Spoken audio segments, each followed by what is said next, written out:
Hello, hello, customer কেয়ারে আপনাকে স্বাগতম জানাচ্ছি। Thank you. আপনাকে আমি কিভাবে সহায়তা করতে পারি? আপনি কি আমাকে বিয়ে করতে চান? জি, আপনি ভুল নাম্বারে রিং করেছেন। না না, আমি ঠিক নাম্বারই ফোন দিয়েছি। আমাকে বিয়ে করবেন? জি, আমি বিয়ে করতে ইন্টারেস্টেড না। লাভ ম্যারেজ করলে হানিমুন করব সুইজারল্যান্ডে, আর অ্যারেঞ্জ ম্যারেজ করলে হানিমুন করব প্যারিসে। Not interested.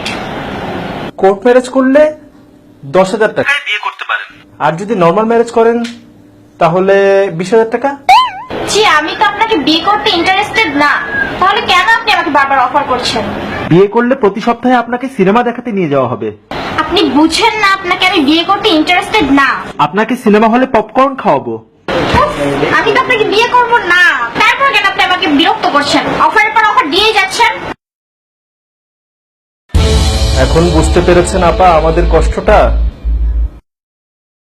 যখন আমাদের ইন্টারেস্ট থাকে না, তখন আপনারা কেন নতুন নতুন অফারের নামে বারবার মেসেজ দিয়েই যান।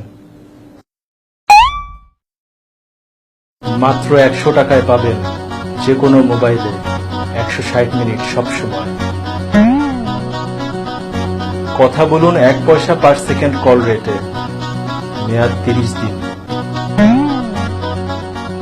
রিচার্জেই ব্যাকপ্যাক। আজকেই একবারে 500 টাকা রিচার্জ করে জিতে নিন ব্যাকপ্যাক। অফারের মেসেজ পেতে পেতে মেসেজের প্রতি অভক্তি এসে গেছে।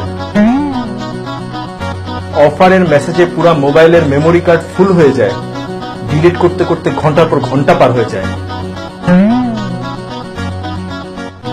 ফ্যামিলি অ্যান্ড ফ্রেন্ডস এর ইম্পর্টেন্ট মেসেজ আসলেও মনে হয় যে এটা বোধহয় অফারের মেসেজ, এই মনে করে মেসেজ আর চেকও করা হয় না।